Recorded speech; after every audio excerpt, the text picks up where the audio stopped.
이렇게 하나님께서 우리에게 주시는 하나님 말씀은 열왕기상 6장 1절에서 13절까지 말씀 같이 보도록 합니다. 저와 여러분이 한 절씩 교독합니다.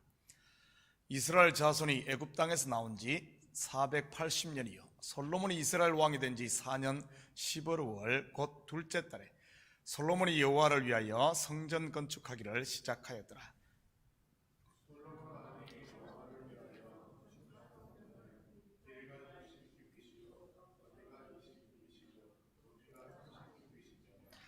성전의 성소 앞 주랑의 길이는 성전의 너비와 같이 20규빗이요 그 너비는 성전 앞에서부터 10규빗이며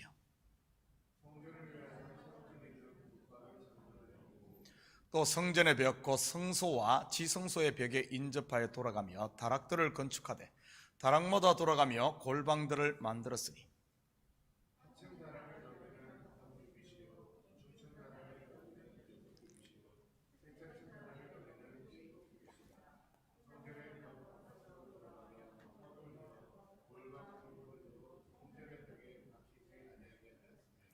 이 성전은 건축할 때 돌을 걷뜨는 곳에서 다듬고 가져다가 건축하였으므로 건축하는 동안에 성전 속에서는 방망이나 도끼나 모든 철 연장 소리가 들리지 아니하였으며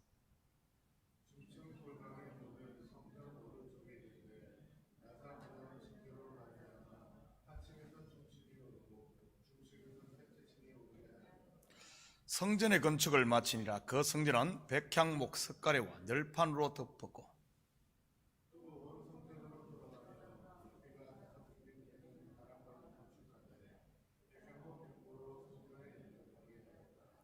여호와의 말씀이 솔로몬에게 임하여 이르시되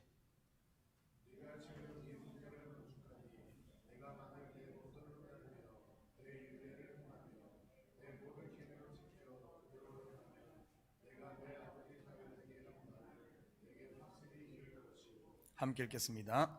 내가 또한 이스라엘 자손 가운데 거하며 내 백성 이스라엘을 버리지 아니하리라 하셨더라. 아멘. 좋은 아침입니다. 우리는 어제 새벽에 솔로몬이 성전을 건축하기 위해 백향목과 잣나무를 두로 왕 히람으로부터 수입하는 부분에 대해 살펴보았습니다. 영적으로 보면 우리가 바로 하나님의 성전의 제목이 된 백향목이요 잣나무라고 했습니다. 레바논 산지에서 잘려 바다를 건너고 예루살렘 성전으로 옮겨진 백향목, 바로 갈대아 울에서 뽑혀 가나안으로 옮겨진 아브라함이 백향목이요 출애굽하여 홍해와 광야를 건너고 약속의 땅에 정착한 이스라엘이 잣나무이지요. 사망의 고통에서 벗어나 그리스도와 함께 나아군으로 옮겨진 십자가의 오른편 강도가 백향목이요 율법의 저주에 해방되어 그리스도의 은혜 안에 들어온 바울이 잣나무인 것입니다. 성전 건축하면 어떤 분들은 거부감을 가지는 분들도 있을 것이고 또 어떤 분들은 그 반대로 생각하는 분들도 있을 것입니다. 성전 건축 이꼴 이 축복의 통로로 말이지요. 여러분은 어느 쪽입니까? 전자입니까? 아니면 후자입니까? 왜 이렇게 성도들 속에 성전 건축에 대해 상반된 생각들이 자리하고 있을까요? 그것은 아마 많은 분들이 성전을 교회 건물로 이해를 하고 있기 때문일 것입니다. 사실 교회 건물이 성전은 아닙니다. 그냥 예배드리는 장소, 곧 예배당이지요.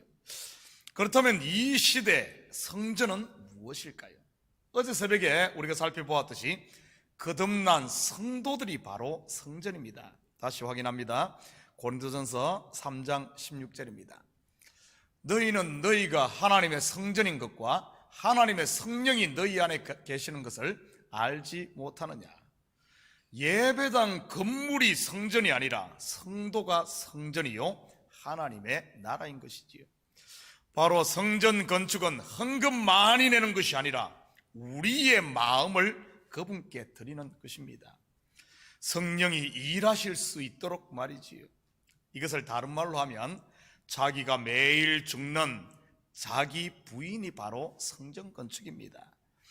어제 새벽에 공부했듯이 내가 벌목되어야 성전 재료가 되는 것이니까요. 지혜의 왕 솔로몬이 하나님의 성전을 건축했듯이 지혜의 성령이 여러분을 하나님이 거하실 거룩한 성전으로 만들어 가실 때 힘들더라도 감사함으로 받을 수 있기를 축복합니다.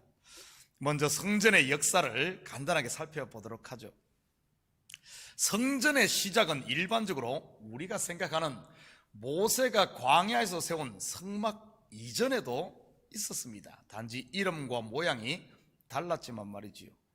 제일 먼저 소개된 성전의 모습은 창세기 1장의 천지창조 자체가 하나의 우주 성전입니다. 왜냐하면 성전은 죄인이 죄사함을 받음으로 하나님의 임재에 들어가는 곳이지요.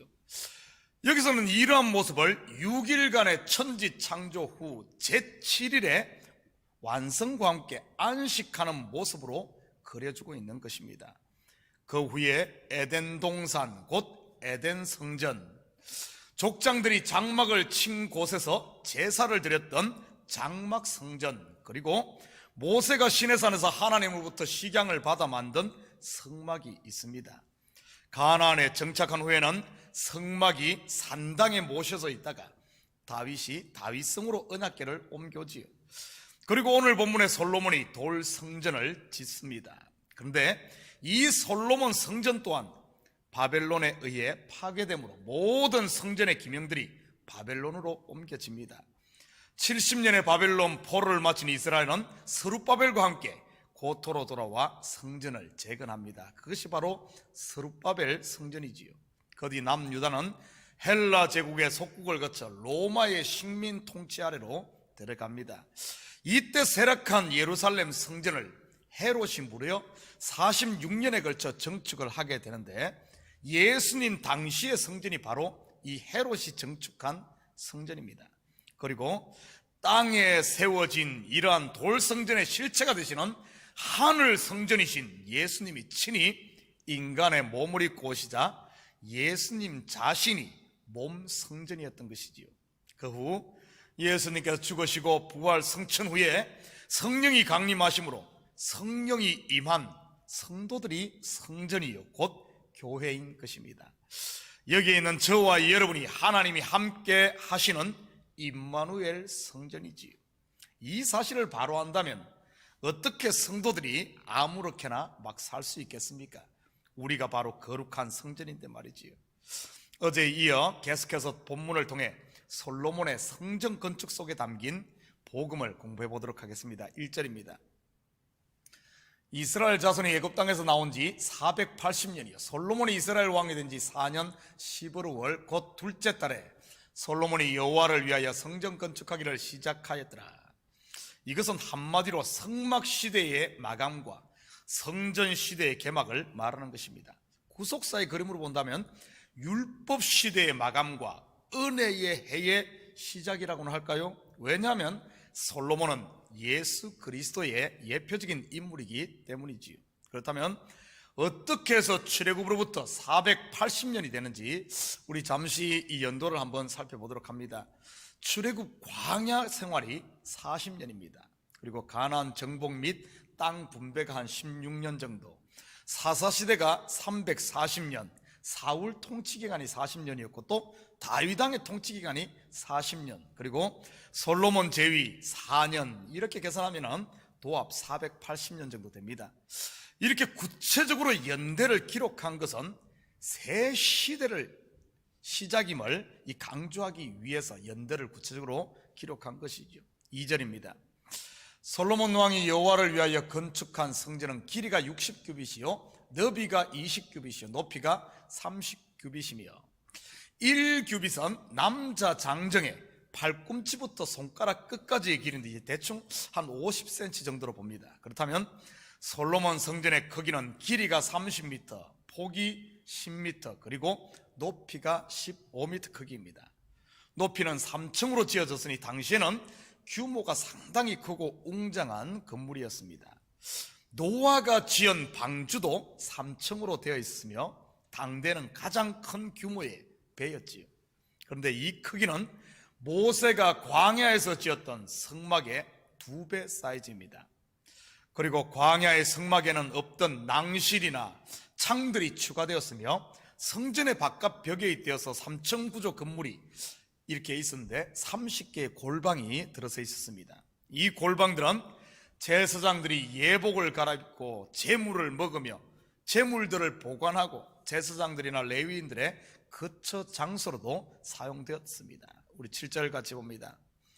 이 성전은 건축할 때 돌을 걷드는 곳에서 다듬고 가져다가 건축하였으므로 건축하는 동안에 성전 속에서는 방망이나 도끼나 모든 철 연장 소리가 들리지 아니하였으며, 돌이 주 재료인 솔로몬 성전의 건축 현장에서는 이 철 연장 소리가 전혀 들리지 않도록 했습니다. 그 이유는 율법의 정신을 쫓아 피 흘리는 이 철 연장들의 소리를 배제함으로써 하나님과 인간 사이의 화목과 평화의 상징인 성전을 거룩하고 정숙하게 유지하려고 했던 것이지요. 그리고 신명기의 말씀을 순종하기 위해서기도 합니다. 신명기 27장 5절입니다.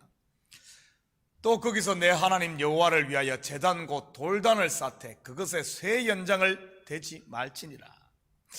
그리고 이것의 영적인 의미는 죄사함은 전적인 하나님의 은혜로만 되어짐을 말합니다.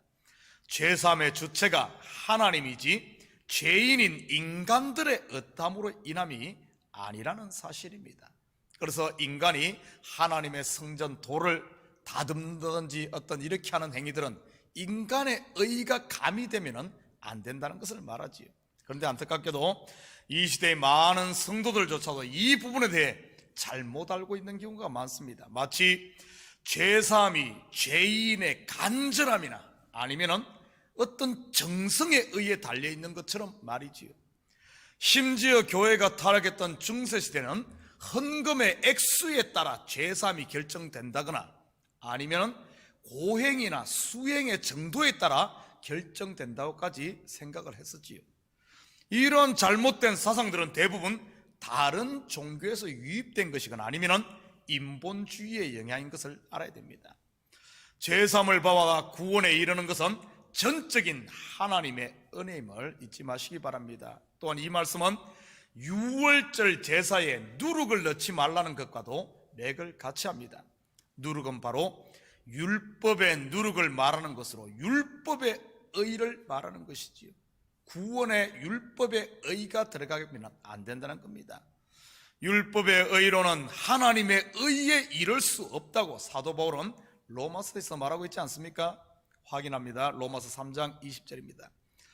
그러므로 율법의 행위로 그의 앞에 의롭다 하심을 얻을 육체가 없나니 율법으로는 죄를 깨달음이니라. 이렇게 해서 솔로몬이 성전의 외형 공사를 다 마치자 하나님께서 그에게 말씀하십니다. 12절 13절입니다. 내가 지금 이 성전을 건축하니 내가 만일 내 법도를 따르며 내 율례를 행하며 내 모든 계명을 지켜 그대로 행하면 내가 네 아버지 다윗에게 한 말을 내게 확실히 이룰 것이요 내가 또한 이스라엘 자손 가운데에 거하며 내 백성 이스라엘을 버리지 아니하리라 하셨더라. 그런데 하나님은 성전 건축의 진척 상황이나 아니면 그의 수고에 대한 칭찬이 아니라 여호와의 법도와 율례를 지켜 행할 것을 명합니다. 이것은 하나님의 관심은 성전의 웅대함이나 아니면 화려함이 아닌 바로 죄사함과 말씀에 대한 순종을 통해 하나님과의 올바른 관계를 형성하는 것에 있다는 뜻입니다. 몸 성전으로 이 땅에 오신 예수님도 마찬가지 아닙니까? 성경은 예수님의 외모에 대해 이렇게 묘사하고 있지요. 이사야 53장 2절입니다. 그는 주 앞에서 자라나기를 연한 순 같고 마른 땅에서 나온 뿌리 같아서 고운 모양도 없고 풍채도 없은즉 우리가 보기에 흠모할 만한 아름다운 것이 없도다. 그리고 만왕의 왕으로 오신 예수님이지만 그의 출생 또한 초라하기 그지없지 않습니까? 가난한 목수의 아들로 심지어 말구유에서 태어났으니 말이지요. 사랑하는 성도 여러분, 우리 참 교회가 세계적인 교회가 못 된다고 여러분 기죽지 마시기 바랍니다.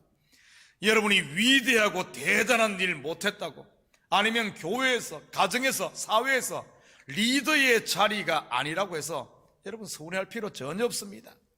진정 하나님이 원하시는 것은 외형이 아니라 바로 내 속에 예수님이 왕으로 자정하고 있는가, 성령의 인도하심에 매일 순종하고 있는가, 그리고 내 삶에 이런 성령의 열매들이 맺히고 있는가이지요.